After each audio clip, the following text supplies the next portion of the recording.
வணக்கம். ஃபோஸ்டர்ஸ் ஹெட்கியர்ஸ் வழங்கும் தமிழ்நாடு 360க்கு உங்களை வரவேற்பது நான் சரவணன். தமிழ்நாட்டில் உள்ள அனைத்து மாவட்ட நிகழ்வுகளையும் விரிவாக பார்ப்பதற்கு முன்பு முதலில் தலைப்புச் செய்திகளை பார்க்கலாம். உலகம் முழுவதும் களை கட்டி வரும் கிறிஸ்துமஸ் கொண்டாட்டம். கோவையில் 25 அடி உயரத்தில் வைக்கப்பட்ட பிரம்மாண்ட கிறிஸ்துமஸ் மரத்தை கண்டுகளித்த பொதுமக்கள்.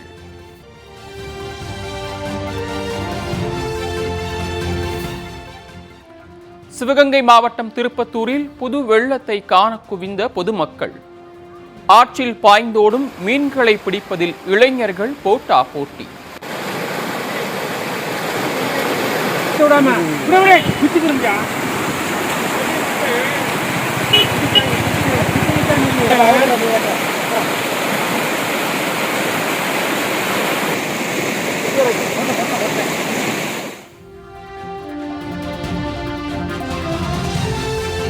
அரசு சார்பில் வழங்கப்பட்ட நிலத்தை மர்ம நபர்கள் ஆக்கிரமித்ததாக மாற்றுத்திறனாளிகள் புகார் மனு. உடனடியாக விரைந்து வந்து பிரச்சனையை தீர்த்து வைத்த அதிகாரிகள்.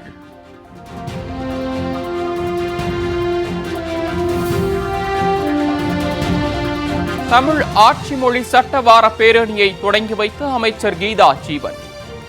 பதாகைகளை ஏந்தி பேரணியாக சென்ற நூற்றுக்கணக்கான மாணவ மாணவிகள்.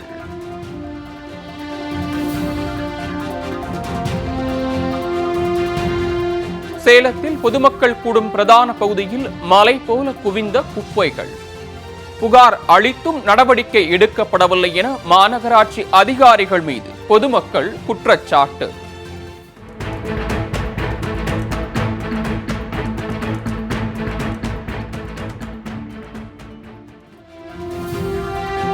செய்திகள். கோவை மாவட்டம் சரவணம்பட்டியில் உள்ள பிரபல வணிக வளாகத்தில் கிறிஸ்துமஸ் விழா கொண்டாட்டம் நடைபெற்றது. உலகம் முழுவதும் டிசம்பர் 25ஆம் தேதியன்று கிறிஸ்துமஸ் பெருவிழா கொண்டாடப்பட்டு வருகிறது.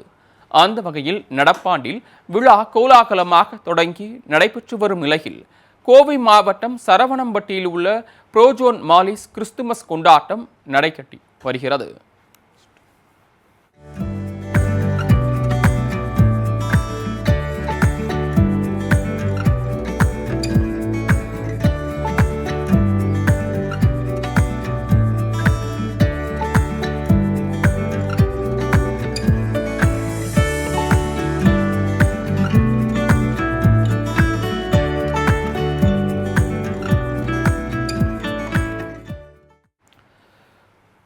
சுமார் 25 அடி உயரம் கொண்ட கிறிஸ்துமஸ் மரத்தில் வண்ண விளக்குகள் அமைக்கப்பட்டு சாண்டா கிளாஸ் உருவ பொம்மை அலங்கரிக்கப்பட்டது. இன்று முதல் ஜனவரி 5ஆம் தேதி வரை குழந்தைகளை வியப்பூட்டும் வகையில் கலை நிகழ்ச்சிகள், போட்டிகள் நடக்க இருப்பதாக தெரிவிக்கப்பட்டுள்ளது.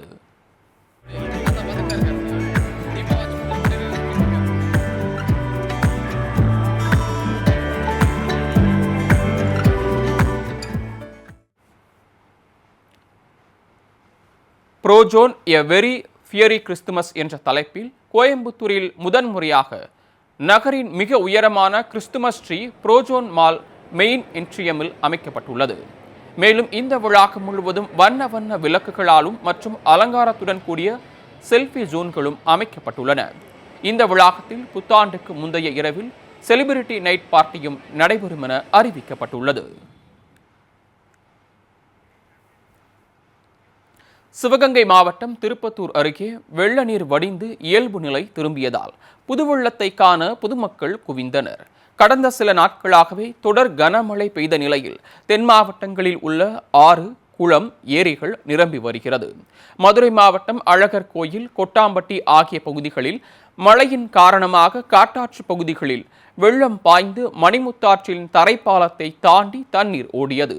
தற்போது தண்ணீரின் வேகம் குறைந்ததால் புதுவெள்ளம் கரைபுரண்டு ஓடி வருகிறது.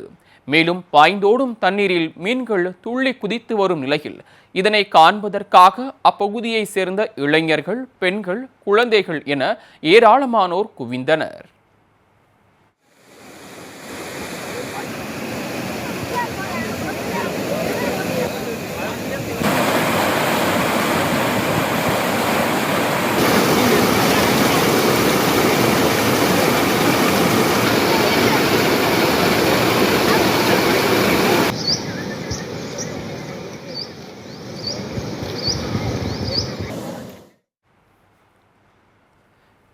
ஜிலேபி மீன், கெளுத்தி மீன், கட்லா உள்ளிட்ட பெரிய வகை மீன்களும், அயிரை, கெண்டை உள்ளிட்ட சிறிய வகை மீன்களையும் பொதுமக்கள் பிடித்துச் சென்றனர்.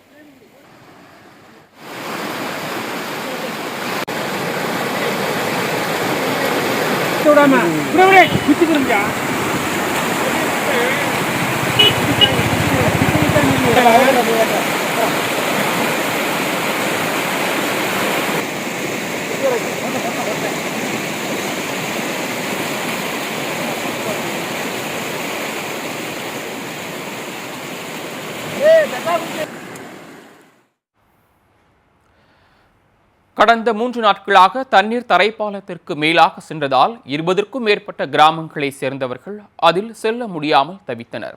ஆகவே தமிழக அரசு இதனை கருத்தில் கொண்டு தரைப்பாலத்தை உயர்த்தி கட்டித்தர வேண்டும் என அப்பகுதி மக்கள் கோரிக்கை விடுத்துள்ளனர். எமர்ஜென்சி ஒரு 108 வரணும்னாலும் எங்களால் முடியல. ஏன்னா எங்களுக்கு பக்கத்துல 4 கிலோமீட்டர் தான் ஜிஹெச் பயன்படுத்தி கொடுத்துருக்காங்க எங்களுக்காக. செம்பலூர் ஜிஹெச் நாங்க அந்த அரசு ஆஸ்பத்திரியை கூட பயன்படுத்த முடியாது நாங்க இருக்கிறோம். நாங்க இங்க ஒரு அவசரத்துக்கு மளிகை ஜாமான் வாங்கினா கூட இங்க இருந்து 1 கிலோமீட்டருக்கு இங்க கொட்டக்குடியை சார்ந்து ஒரு 10 ஊர் இருக்கா அன்னைக்குல. அவங்க ஒரு மளிகை கடைக்கு பால் சக்கரை வாங்கினா கூட எங்களுக்கு இங்க வரணும் சொக்கநாதபுரத்துக்கு. அவங்க வர முடியல. அந்த ஒரு வாரம் அவங்க ரொம்ப கஷ்டப்படுறாங்க. எங்களுக்கு இந்த மக்கள் 20 கிராம மக்களுக்காக நீங்க அரசு நடவடிக்கை எடுத்து ஐயா ஸ்டாலின் ஐயா இந்த முறை எங்களுக்கு மேம்பாலம் அமைத்து தரும்படி நாங்க ரொம்ப இதுவா கேட்டுக்கிறோம். தமிழக அரசு சார்பில் வீட்டுமனை பட்டா வழங்கப்பட்ட நிலையில் வீடு கட்ட விடாமல் மர்ம நபர்கள் தடுத்து கொலை மிரட்டல் விடுப்பதாக மாற்றுத்திறனாளிகள் புகார் அளித்துள்ளனர்.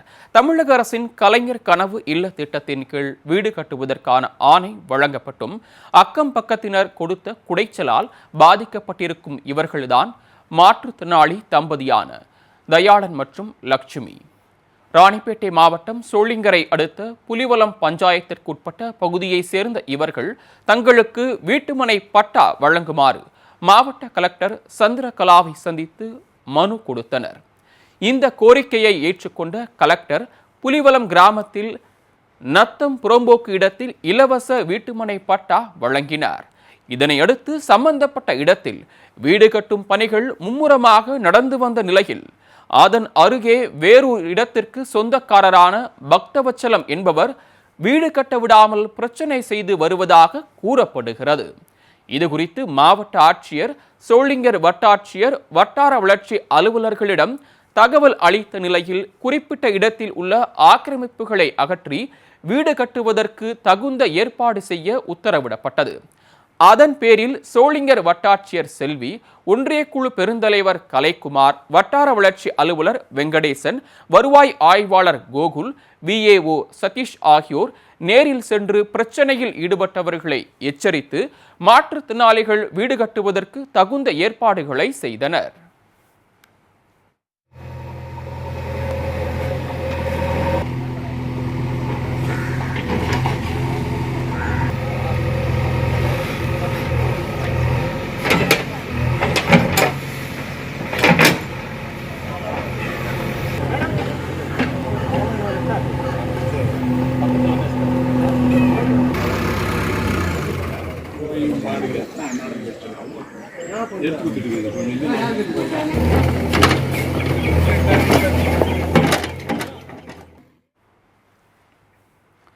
மாற்றுத்திறனாளிகள் தானே யார் தட்டி கேட்பார்கள் என பிறரிடத்தை ஆக்கிரமிக்க இருந்த நிலையில் சரியான நேரத்தில் சென்று மாற்றுத்திறனாளி தம்பதிக்கு ஆதரவை வழங்கிய அரசு அதிகாரிகளின் செயல் பொதுமக்களின் பாராட்டுகளை பெற்று வருகிறது.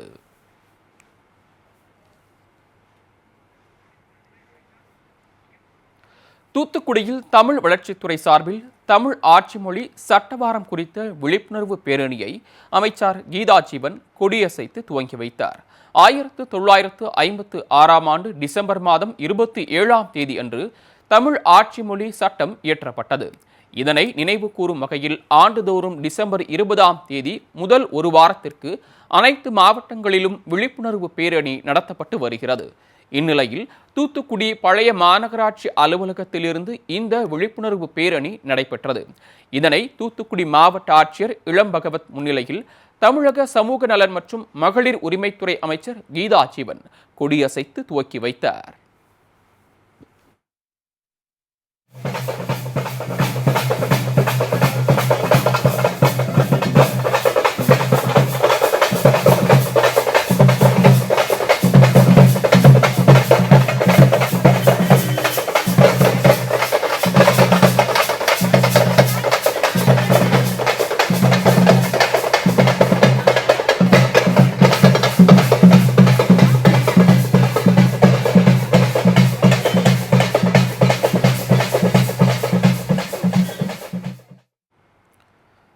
பேரணியில் பங்கேற்ற மாணவ மாணவிகள் தமிழே ஆட்சி மொழி, தாயினும் சிறந்தது தமிழே, தரணியில் உயர்ந்தது தமிழே என்ற வாசகங்கள் அடங்கிய பதாகைகளை கையில் ஏந்திச் சென்றனர்.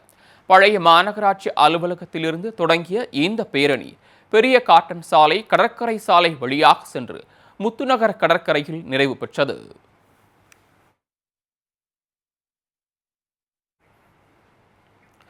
சேலத்தில் பொதுமக்கள் கூடும் பிரதான சாலையில் குப்பைகள் மலை போல குவிந்திருக்கும் அவல நிலை அரங்கேறியிருக்கிறது. சேலம் மாநகரில் நாள்தோறும் சுமார் 500 மெட்ரிக் டன் அளவில் குப்பைகள் தேங்குகிறது. மாநகராட்சி ஊழியர்கள் வீடு வீடாக சென்று சேகரிக்கும் கழிவுகள் மட்கும் குப்பைகள், மட்காத குப்பைகள் என தரம் பிரிக்கப்பட்டு அதில் மட்கும் குப்பைகள் உரங்களாக்கப்படுகிறது. மட்காத குப்பைகள் அனைத்தும் வாகனங்களில் ஏற்றிச் செல்லப்பட்டு செட்டிச்சாவடியில் உள்ள குப்பை கிடங்கில் போடப்பட்டு அழிக்கப்படுகிறது. இந்நிலையில் அஸ்தம்பட்டி மற்றும் அதனை சுற்றியுள்ள பகுதிகளில் எடுக்கப்படும் குப்பைகள் அனைத்தும் சின்ன திருப்பதி, கண்ணங்குறிச்சி செல்லும் சாலைகளில் மலை போல குவித்து வைக்கப்பட்டிருப்பது மக்கள் மத்தியில் முகச்சுளிப்பை ஏற்படுத்தியுள்ளது. ஞாயிற்றுக்கிழமைனா இங்கே இந்த கோழி கழிவு, மீன் கழிவுலாம் கொட்டி இந்த ஹோட்டலில் மீதி வரதெல்லாம் கொண்டு வந்து கொட்டிடுறாங்க சார். நான் இது ஸ்மெல்லு பயங்கர ஸ்மெல்லு, ரோட்லேயே போகவே முடியல, வர முடியல. அது இல்லாமல் நைட்டில் இல்லைனா பகல் டைமில் பொருத்தி வச்சுறாங்களா, அந்த குப்பை எரியதுனால மூச்சு திணறல் வருது, எங்களால் குடியிருக்க முடியல.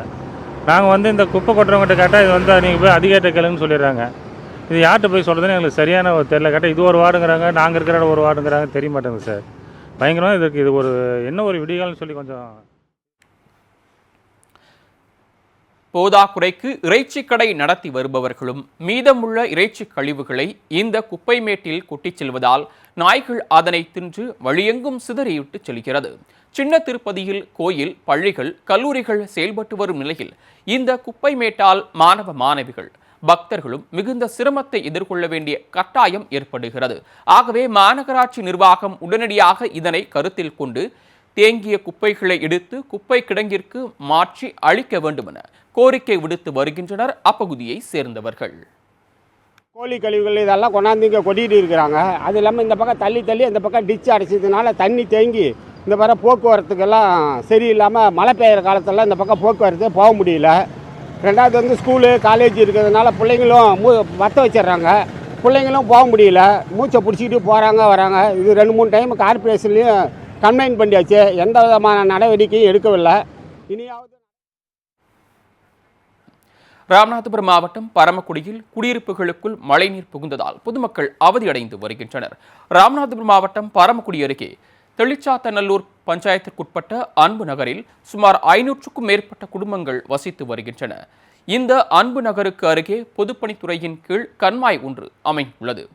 வைகை ஆற்றிலிருந்து திறக்கப்பட்ட தண்ணீர் கடந்த 1 மாதமாக கண்மாய்க்கு திருப்பி விடப்பட்டது. ஆனால் மழைநீர் அதிகரித்த பின் காரணமாக வைகை அணையிலிருந்து கூடுதலாக தண்ணீர் திறந்து விடப்பட்டது. இதன் காரணமாக அன்பு நகரில் குடியிருப்புகளில் கண்மாய் நீர் சூழ்ந்ததால் அப்பகுதியில் வசிப்போர் அவதியடைந்து வருகின்றனர். மேலும் வீட்டை சுற்றி தேங்கிய தண்ணீரில் அமலை செடிகளும் கிடப்பதுடன் கழிவுநீரும் கலந்து துர்நாற்றம் வீசுகிறது. போயிட்டு வர்ற மாதிரியான சூழ்நிலைகள் இருக்குது. அது இல்லாமல் வீட்டில் குழந்தைங்க இருக்காங்க, படிக்கிற பிள்ளைகளோ, வேலைக்கு போகிறவங்க எல்லாருமே அந்த தண்ணியில் நினைஞ்சு வந்து தான் ரோட்டில் நின்று ட்ரெஸ்ஸை மாற்றிட்டு வேலைக்கு போகிற மாதிரியோ ஸ்கூலுக்கு போகிற மாதிரியான சூழ்நிலைகள்லாம் நிலவுது. அதிகாரிகள்கிட்ட நாங்கள் எவ்வளவோ எடுத்து சொல்லி அதிகாரிகள் கேட்குற மாதிரியே இல்லை. எங்களை தான் சொல்கிறாங்க, நீங்கள் ஃபோட்டோ எடுத்து அனுப்புங்க, நீங்கள் பண்ணுங்கள், எங்களை தான் சொல்கிறாங்களே ஒழிஞ்சு தண்ணி வடியட்டும், 3 மாதம் நீங்கள் வேறு வீட்டில் போய் இருங்க, குடியிருங்க, வேணா உங்களை ஸ்கூலில் தங்க வச்சு நாங்கள் சோறு கொடுக்கலாம், வேணா 3 வேளையும் அப்படி தான் சொல்கிறாங்களே ஒழிஞ்சு 4 வருஷமாக இதுக்கான ஒரு நிரந்தர தீர்வுங்கிறதே கிடையாது.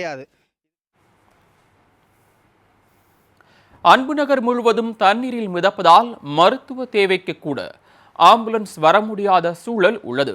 பள்ளி செல்லும் குழந்தைகளும் வேலைக்கு செல்வோரும் குடியிருப்பில் இடுப்பளவு தேங்கிய தண்ணீரில்தான் சென்று வருகின்றனர். தமிழக அரசு மற்றும் ராமநாதபுரம் மாவட்ட நிர்வாகம் உடனடியாக நடவடிக்கையில் இறங்கி மழைநீர் தேக்கத்தை சரி செய்ய வேண்டும் என கோரிக்கை விடுத்து வருகின்றனர் அப்பகுதி மக்கள்.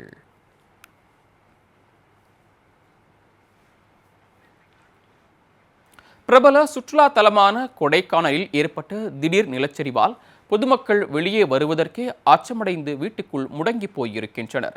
கடந்த 3 நாட்களாக தமிழகத்தின் பல மாவட்டங்களில் கனமழை பெய்து வருகிறது.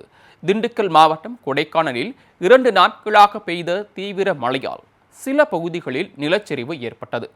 டிசம்பர் 18ஆம் தேதியன்று கீழான வயல், புலிப்படித்தான் குளம் மற்றும் கார்த்திகள் பகுதிகள் உள்ளிட்ட பகுதிகளில் சாலைகள் காட்டாற்று வெள்ளத்தில் பெயர்ந்து அடித்துச் செல்லப்பட்டன. சாலை வசதி இல்லாததால் கீழான வயல் பகுதியை சேர்ந்தவர்கள் வெளியே வர முடியாமல் வீட்டுக்குள்ளேயே முடங்கியுள்ளனர். அதே பகுதியை சேர்ந்த பால்ராஜ் என்ற முதியவர் உடல்நலக் குறைவு காரணமாக சிகிச்சை பெற முயன்றும் ஆம்புலன்ஸில் செல்வதற்கு முடியாமல் தவித்து வந்தார். சாலை பெயர்ந்து போன இடங்களில் பொதுமக்கள் படும் இன்னல்களை கருத்தில் கொண்டு அவசர நிலை நடவடிக்கையாக மாவட்ட நிர்வாகம் நடவடிக்கை எடுக்க வேண்டும் என்றும் தற்காலிகமாகவாவது சாலை வசதியை ஏற்படுத்தி தர வேண்டும் என்றும் கோரிக்கை விடுக்கப்பட்டுள்ளது.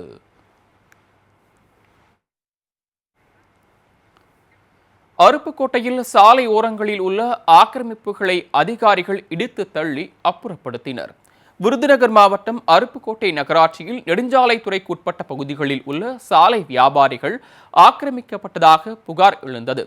இந்நிலையில் நெடுஞ்சாலைத்துறை சார்பில் விரைவில் ஆக்கிரமிப்புகள் அகற்றப்படும் என அறிவிப்பு வெளியாகியிருந்தது. கடந்த 15 நாட்களுக்கு முன்பிருந்தே ஆக்கிரமிப்பாளர்களுக்கு நோட்டீஸ் வழங்கப்பட்ட நிலையில் ஒரு சிலர் அவர்களாகவே ஆக்கிரமிப்பை அப்புறப்படுத்தி கொண்டனர்.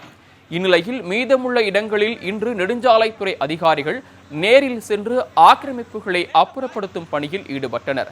சாலையை ஆக்கிரமித்து போடப்பட்டிருந்த படிக்கட்டுகள், சிமெண்ட் பூச்சிகள் போன்றவற்றை அதிகாரிகள் ஜேசிபியை கொண்டு அப்புறப்படுத்த உத்தரவிட்டனர்.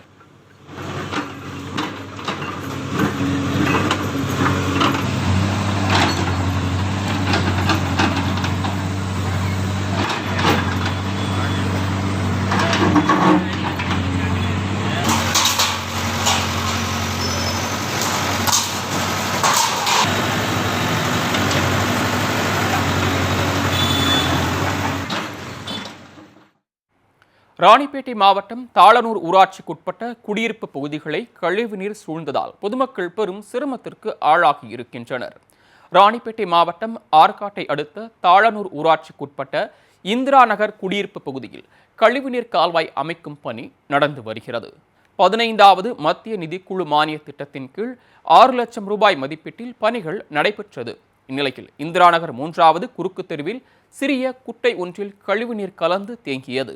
இதனால் கால்வாய் அமைக்கும் பணி கைவிடப்பட்டதாகவும், குட்டையில் கழிவுநீர் தேங்கியதால் குழந்தைகள் முதல் பெரியவர்கள் வரை அனைவருக்கும் நோய் தொற்று ஏற்படும் அபாயம் உருவாக்கியிருப்பதாகவும் கூறப்படுகிறது.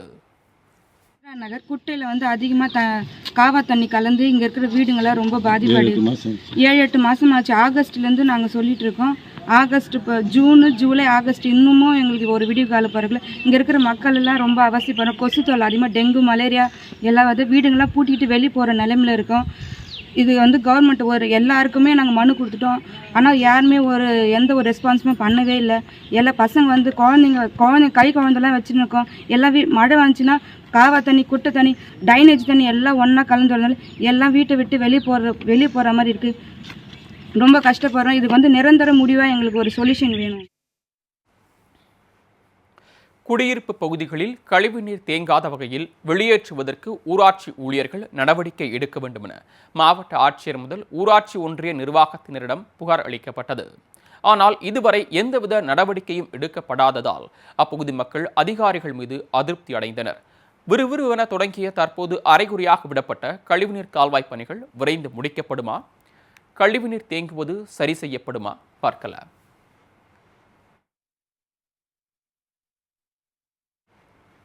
ஃபோஸ்டர்ஸ் ஹெட்கியர்ஸ் வழங்கும் தமிழ்நாடு 360யில் அடுத்து வருவது ஊர் நிகழ்வுகளை விரைவாக வழங்க வரும் உள்ளூர் எக்ஸ்பிரஸ்.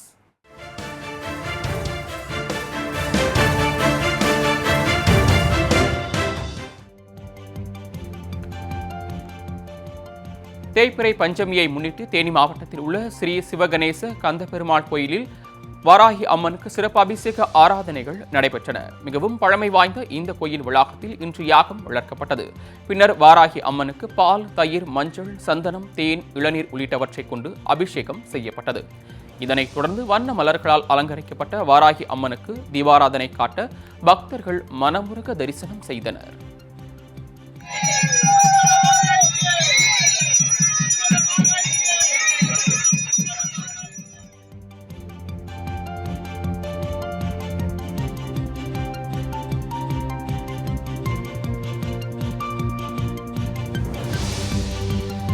பெஞ்சல் புயல் காரணமாக திருவண்ணாமலை மாவட்டம் செய்யாறு ஆற்றில் வெள்ளப்பெருக்கு ஏற்பட்டது.